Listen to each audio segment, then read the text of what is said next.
కథాస్రవంతి. ప్రఖ్యాత హేతువాది డాక్టర్ ఏటి కోవూర్ గారి అనుభవాల మాలిక సత్యశోధనను కథారూపంగా వెలువరిస్తున్న శ్రీ సాంబశివరావు గారి సంకలనం నుండి దయ్యంతో బియ్యం కథ. ఇతివృత్తం డాక్టర్ ఏటి కోవూర్, కథను బి సాంబశివరావు, సేకరణ శ్రీ సిరాపు శ్రీనివాసరావు. వినిపిస్తున్నవారు పప్పు భోగారావు.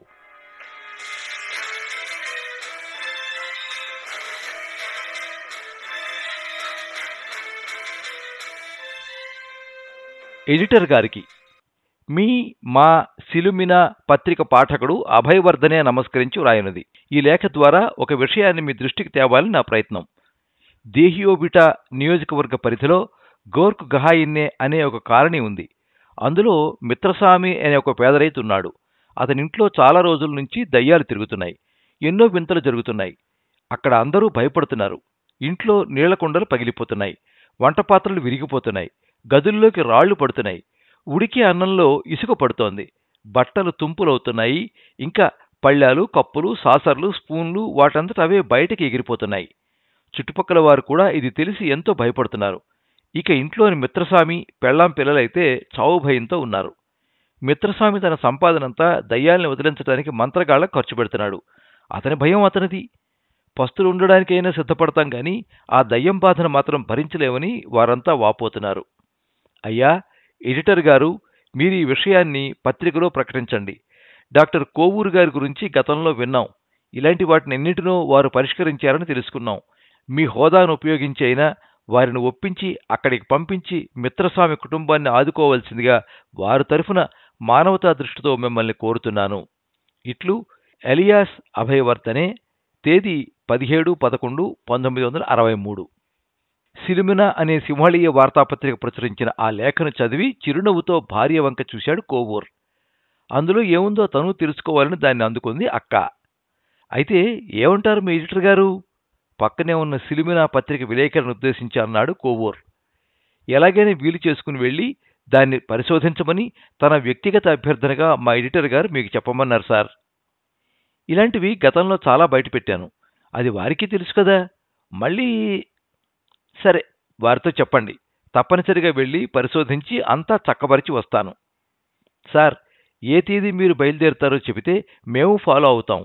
విలేకరి ముఖంలో కనిపిస్తున్న ఆసక్తిని కోవూర్ గమనించాడు. డైరీ తీశాడు. ఒక్క నిమిషం తన ఎంగేజ్మెంట్స్ని చూశాడు. డిసెంబర్ 1వ తేదీన బయలుదేరతాం. సరేనా? ఓకే సార్, మా ఎడిటర్ గారికి కూడా ఇదే చెప్తాను. మరి నేను వెళ్ళొస్తాను సార్ అంటూ కుర్చీలోంచి లేచాడు విలేకరి.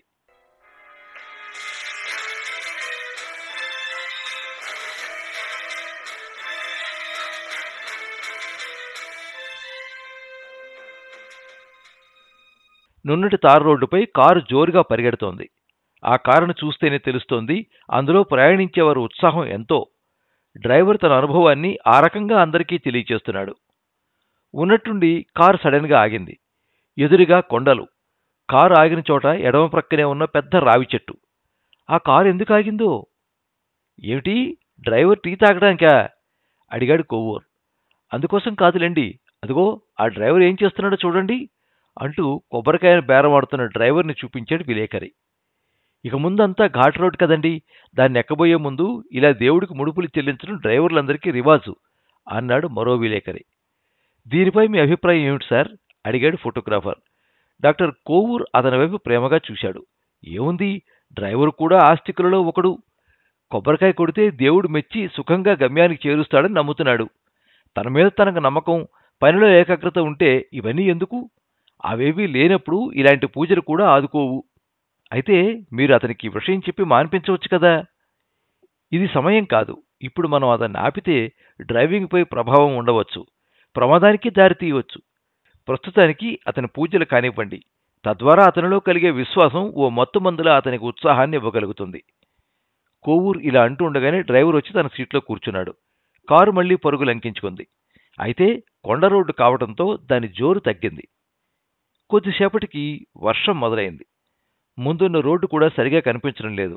హెడ్లైట్లు వేసి నెమ్మదిగా నడుపుతున్నాడు డ్రైవర్. చూశారా, డ్రైవర్ దగ్గర కొబ్బరికాయను లంచం పుచ్చుకుని కూడా దేవుడు అతనికి ఎంత ఇబ్బంది కలిగిస్తున్నాడో. కోవూరు ఈ మాట అని అనకముందే విలేకరులు, ఫోటోగ్రాఫర్లు ఒక్కసారిగా పగలబడి నవ్వారు. అక్కకు కూడా తన జోకు నవ్వు తెప్పించినందుకు మురిసిపోయాడు కోవూరు.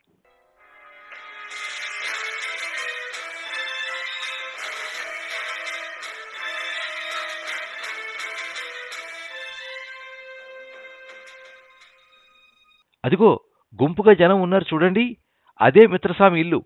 మరి నేను వస్తానండి. మంచిది బాబు, కృతజ్ఞతలు అంటూ కోవూరు తలెత్తి గుంపు వైపు చూశాడు. పదండి అంటూ ముందుకు దారితీశాడు. కొత్తగా పట్టణం నుంచి వచ్చిన ఈ పరిశోధక బృందాన్ని వింతగా చూస్తున్నారు జనం. వారు దగ్గరకు రాగానే తప్పుకుంటూ ఇంటిలోకి దారిచ్చారు. రండి బాబుగారు, రండి, లోనికి రండి అంటూ పోడిసామి అందర్నీ లోనికి తీసుకెళ్ళింది. కోవూరు దంపతులిద్దరికీ 2 కుర్చీలు చూపించింది. మిగిలిన వారు అటు ఇటు చూశారు. పక్కనే ట్రంకుపెట్టె తప్ప మరేమీ ఎత్తుపీటలు లేవు. విలేకరులు, ఫోటోగ్రాఫర్ దానిమీదే సర్దుకున్నారు. పొడిహామి అందరికీ మంచినీళ్ళు తెచ్చిచ్చింది. బాగా అలసిపోయినారండి, ఈడికి రావడానికి మీరు చాలా ఇబ్బంది పడుంటారు. నవ్వుతూ గ్లాసులు అందిస్తూ అక్క వైపు చూసింది పొడిసామి. అవునండి, దేహియోబిట వరకు బాగానే కారులో వచ్చాం.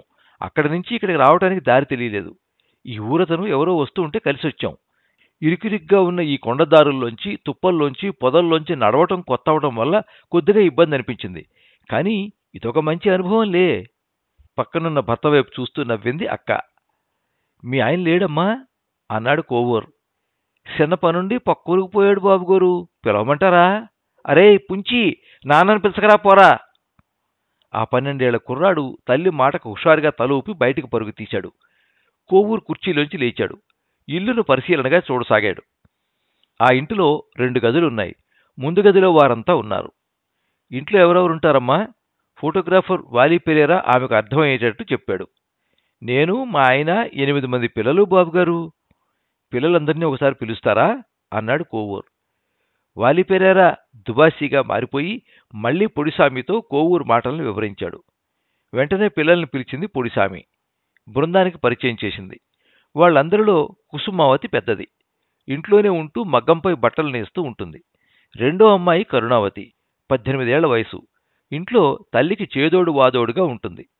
చదువులో తక్కువైనా అందానికి, ఆరోగ్యానికి తక్కువేం కాదు. వీళ్ళిద్దరి తర్వాత మగపిల్లవాడు. ఆ ఊర్లోనే ఒక బట్టల కొట్లో ఉంటున్నాడు. 4గో సంతానం సిరియావతి, 14 ఏళ్లుంటాయి. స్కూల్లో చదువుతోంది. 5వాడు పుంజీసేవ, అక్కతో స్కూలుకు వెళుతూ ఉంటాడు. మిగిలిన 3 పిల్లల్లో 2 మగ, 1 ఆడపిల్ల. ప్రభుత్వం ఇచ్చిన ఎకరం స్థలంలో ఇల్లు కట్టుకుని వ్యవసాయం చేసుకుంటోంది మిత్రస్వామి కుటుంబం. పొడిసామి అతనికి రెండో భార్య. పైన చెప్పిన 8 మంది ఆమె సంతానమే. మొదటి భార్యకు పుట్టిన 2 మగపిల్లలు, 1 ఆడపిల్ల పెళ్లిళ్లు చేసుకుని వేరుగా ఎవరు బ్రతుకు వారు వెళ్లదీస్తున్నారు. కోవూర్ ఆ ఇంట్లో జరిగే దయ్యాల తంతు గురించి అడిగాడు. అతని ప్రశ్నలన్నింటికీ పెరేరా సాయంతో పొడిసామి జవాబులిచ్చింది.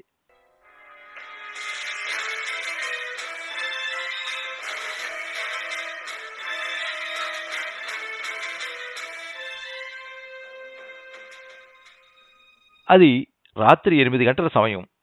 సిరియావతి దీపం ముందు కూర్చుని చదువుకుంటోంది.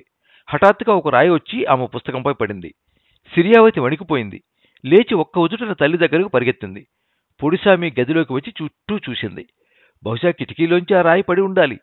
అంతా ఇంటి వెనక్కి వెళ్లి కిటికీ ప్రక్కన ఎవరైనా ఉన్నారేమోనని చూశారు. ఎవరూ లేరు. అందరికీ ఆ రాత్రంతా దాని గురించి చర్చ. రెండో రోజు కుసుమావతి మీద కూడా అదే సమయానికి మరో రాయి పడింది. ఆమె వెంటనే పరుగెత్తి కిటికీలో నుంచి చూసింది. చీకట్లో ఎవరో పరిగెత్తడం మచ్చగ్గా కనిపించింది. పెద్దగా కేకలేసి ఇంట్లో అందరికీ చెప్పింది. ఎవరై ఉంటారు? తమ ఇంటి హద్దుల విషయంలో గొడవపడ్డ ప్రక్కస్థలం కుర్రాడేమో. ఈ అనుమానంతో మర్నాడు ఆ కుర్రాడిని పిలిపించి పంచాయతీ పెట్టించారు. తను కాదే కాదన్నాడు. మిత్రస్వామి సాక్ష్యం చూపించలేకపోయాడు. ఫిర్యాదును కొట్టివేశాడు పంచాయతీ పెద్ద. ఆ కుర్రాడు అలాంటివాడు కాదని, అదేదో దయ్యమే అలా చేస్తున్నదనే నిర్ణయానికి వచ్చారు. మర్నాడు మంత్రగాడిని పిలిపించారు. నిమ్మకాయలోంచి రక్తం తెప్పించి, అవును ఇదంతా దయ్యం పనే అని నొక్కి చెప్పి 10 రూపాయలు జేబులో వేసుకున్నాడు. రోజురోజుకి దయ్యపు చేష్టలు పెరుగుతున్నాయి. పగలు కూడా ఏవో కొన్ని పీడలు కనపడుతున్నాయి. కుసుమావతి మగ్గం మీద పడుగును కత్తితో కూర్చిన గుర్తులు కనిపించాయి. మగ్గం తాలూకు కొన్ని భాగాలు తొలగిపోయి ఉన్నాయి. కొన్ని అక్కడ నుంచి మాయమై ఇంటి అటకపైకెక్కాయి. దాంతో కుసుమావతి భయపడి పక్క ఊళ్ళో ఉన్న పిన్ని ఇంటికి వెళ్ళిపోయింది. ఇంట్లో అందరూ భయం భయంగా గంటలను లెక్కపెడుతూ గడపడం మిత్రస్వామికి ఎంతో ఆవేదన కలిగించింది. 350 ఖర్చు పెట్టి మంత్రగాళ్లను రప్పించి విడుపు పూజ చేయించాడు. కానీ ఆ రోజు నుంచి దయ్యపు చేష్టలు మరీ ఎక్కువయ్యాయి. ఓసారి అన్నం వండుతూ ఉంటే కుండ అడుగున రంధ్రం పడి బియ్యం నేలపాలయ్యాయి. అనేకసార్లు పడ్డ ఇసుక వల్ల అందరూ పస్తులుండాల్సి వచ్చింది. రాత్రి ఇంట్లో పడుకున్నప్పటికీ ఎవరో ఇంటి చుట్టూ తిరగడం, తలుపులు కొట్టడం అందరూ విన్నారు. కొన్ని రోజుల పాటు ఇవేవీ జరగలేదు. అంతా ఊపిరి పీల్చుకున్నారు. ఓ రోజు నుంచి మళ్లీ మొదలయ్యాయి. పళ్ళాలు, కప్పులు, సాసర్లు ఒక గదిలోని మరో గదిలోకి పడిపోతున్నాయి. పెట్టెలోని బట్టలు మాయమయ్యాయి. తర్వాత అటక మీద దొరికాయి. ఇంట్లో ఉన్న ఒకే ఒక లాంతరు పగిలి ముక్కలైంది. గోడకు వేలాడే ఫోటోల అద్దాలు బద్దలయ్యాయి. మిత్రస్వామి మూడో ప్రయత్నంగా మంత్రగాళ్లను రప్పించి మళ్లీ 500 ధారపోశాడు. కానీ ఫలితం సున్నా. ఓ రోజు ఇంట్లో అందరికీ విరేచనాలయ్యాయి. ఇరుగు పొరుగు వారు భయపడ్డారు. కుటుంబం అంతా వల్లకాటికి పోతుందేమోనని ఆందోళన పడ్డారు. కాలనీలో ఉన్న అందరూ చందాలేసుకుని 500 రూపాయలతో గ్రామదేవతకు బలులు అర్పించారు. విరేచనాల వ్యాధి వేరెవరికీ వ్యాపించలేదు. మిత్రస్వామి 4గోసారి మంత్రగాళ్లను రప్పించి విడుపు జరిపించాడు. అయినా ప్రయోజనం శూన్యం. ఎవరో చెబితే సింగురసేన అనే ఊరు నుంచి మంత్రగాళ్ల బృందాన్ని రప్పించాడు. 1963 నవంబర్ 3న వచ్చిన ఆ బృందం ఆ ఇంటికి వచ్చినది 5వది. ఆ బృందమే దయ్యపు పీడను తొలగించగలిగింది. అందరిలాగే ఈ మంత్రగాళ్లు కూడా రాత్రి 2:30 గంటల వరకు విడుపు పూజ చేశారు. అలసిపోయి అంతా ముందు గదిలో నిద్రపోతున్నారు. మంత్రగాళ్లలో పెళ్లికాని యువకునికి మాత్రం నిద్ర రాలేదు. అతని కన్నుల నిండా కరుణావతి అందమే.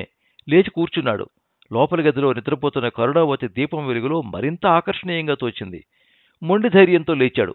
నెమ్మదిగా నడుస్తూ వెళ్లి ఆమె ప్రక్కన పడుకున్నాడు. కరుణావతి చూసి కూడా ఏమీ అనకపోవడంతో అతని కోరిక ఫలించింది. తెల్లవారాక మంత్రగాళ్లంతా బయలుదేరిపోతుండగా ఆ యువకుడు మిత్రస్వామితో కరుణావతిపై తన ప్రేమను తెలియచేశాడు. మిత్రస్వామి అన్నీ ఆలోచించి పొడిస్వామిని సంప్రదించాడు.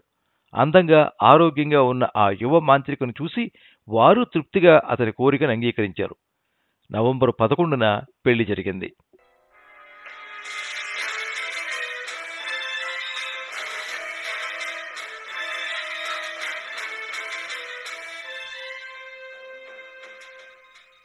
కోవూరు సిరియావతిని పిలిచి దయ్యం గురించి ఆమెను అడిగాడు. తన పుస్తకాల్లో దయ్యపు గీతను చూపించింది. కాగితాన్ని చింపిందని కూడా చెప్పింది. కోవూర్ తన భార్యతో కలిసి ఇంటిని, బయట పరిసరాల్ని పరిశీలించాడు. దయ్యం తెరిచిన పెట్టెను పొడిస్వామి చూపింది. అందులో ఖాళీ సీసాలు, డబ్బాలు ఉన్నాయి. ఇంట్లో ఏమైనా మందులున్నాయా అడిగాడు కోవూర్. సిరియావతికి ఏదో గుర్తుకొచ్చింది. వెంటనే లోనికి వెళ్లి ఓ డబ్బా తెచ్చి చూపించింది. అది ఎప్సమ్ సాల్ట్ డబ్బా. ఓ 10 నిమిషాలు కోవూర్ అక్కతో ఏకాంతంగా మాట్లాడాడు. తిరిగి వచ్చి పొడిస్వామితో, మీ ఇంట్లో ఇక నుండి ఏ దయ్యమూ ఉండదు. మీరు భయం లేకుండా హాయిగా ఉండండి. మమ్మల్ని చూడకుండానే ఆ దయ్యం వెళ్ళిపోయింది అని నవ్వుతూ అన్నాడు. విలేకరులు, ఫోటోగ్రాఫర్ పెరేరా కోవూరు వైపు ఆశ్చర్యంగా చూశారు. మిగిలిన వారి పరిస్థితి అంతే. అవును, మీ ఇల్లు ఇక నుంచి ప్రశాంతంగా ఉంటుంది. ఏ పీడా ఉండదు. మిమ్మల్ని బాధలకు గురిచేసింది దయ్యం కాదు, ఒక వ్యక్తి. ఆ వ్యక్తి ఇప్పుడు ఈ ఇంటిలో లేరులే అన్నాడు కోవూర్. అందరికీ వీడ్కోలు చెప్పి పరిశోధన బృందం ఇంటి ముఖం పట్టింది. కారు జోరుగా ఘాట్ రోడ్డు మీద పరిగెడుతోంది. డ్రైవర్ ఇంటికి వెళ్లే హుషారుతో నడుపుతున్నాడు. విలేకరులు, ఫోటోగ్రాఫర్ తాము పరిశోధించిన విషయాన్ని గూర్చి ముచ్చటిస్తున్నారు. కానీ ఆ దయ్యం గురించి వారికి ఇంకా సస్పెన్స్ వీడలేదు.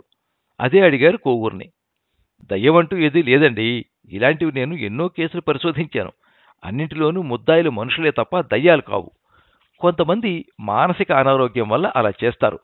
వారిలో 2 వ్యక్తిత్వాలుంటాయి. ఒక వ్యక్తిత్వం చేసేది మరోటి గుర్తించలేదు. అలాంటి మానసిక రోగులు ఇతరులు తేలిగ్గా గుర్తించే వీలు లేకుండానే ఎన్నో చిలిపి పనులు చేస్తారు. యువత యువకుల్లో ఇలాంటి వారు ఎక్కువగా కనిపిస్తారు. వయస్సుతో పాటు పెరిగిన నిరాశ, అలజడి, తీరని కోరికలు వారిచే ఇలాంటి పనులు చేయిస్తాయి. అయితే పెద్దవాళ్లు ఇలా చేయరనడానికి వీల్లేదు. నాకు తెలిసిన ఓ కేసులో ఒక తల్లి తన బిడ్డల నగలను దాచి వాళ్ల బట్టను తగలబెట్టింది. ఇకపోతే మనం ఇప్పుడు చూసిన ఇంట్లో దయ్యం కరుణావతి. వయస్సు, అందం, ఆరోగ్యం ఉన్న ఆమె తన అక్కలాగా ఏదో వ్యాపకం పెట్టుకోలేకపోయింది. తన అక్కపై అసూయ పెంచుకుంది. అందుకే ఆమె మగ్గాన్ని నడవకుండా చేసింది. చదువులో తనకన్నా సిరియావతి ఎక్కువ మెప్పు పొందడం నచ్చక పుస్తకాలను చించడం, పిచ్చిగీతలు గీయడం చేసింది. తల్లిదండ్రులు పనిలేని దానిగా తిడుతూ ఉండడం కూడా కరుణావతిలో న్యూనత, అభద్రతా భావనలు పెరగడానికి కారణమయ్యాయి. కోవూరు చెప్పడం ఆపారు. పెరేరాలో మరో అనుమానం మిగిలిపోయింది. సార్, మరి అందరికీ ఒకేసారి విరేచన వ్యాధి ఎలా వచ్చింది? అదా, ఏముంది, అన్నంలో ఎప్సమ్ సాల్ట్ కలపడం వల్ల. అది ఆమె పనే. ఆమె కూడా ఆ బాధలో ఇరుక్కుంది. ఇకపోతే బలులు ఇవ్వడం వల్ల అది తగ్గలేదు. వాళ్ల కడుపులో నుండి ఎప్సమ్ సాల్ట్ విసర్జించబడగానే మామూలు మనుషులయ్యారు. కరుణావతికి మంత్రగాడితో పెళ్లి కాగానే ఆమెలోని అభద్రత, న్యూనతలు తొలగిపోయాయి. అందుకే అప్పటి నుంచి ఆ ఇంట్లో దయ్యపు చేష్టలు తొలిగాయి. దయ్యంతో వియ్యమందిన ఆ మంత్రగాడే ఆ ఇంటిలో సుఖశాంతులు కలిగించాడు. తన హెడ్లైట్ కాంతితో చిమ్మ చీకటిని చీల్చుకుంటూ వెళ్తున్న కారు కోవూరు సత్యశోధన వలె ముందుకు పరిగెడుతోంది.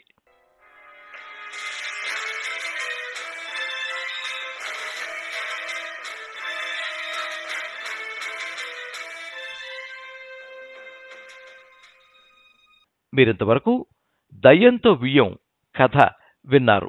ఇతివృత్తం డాక్టర్ ఏటి కోవూర్, కథనం బి సాంబశివరావు, సేకరణ శ్రీ శ్రీరాపు శ్రీనివాసరావు.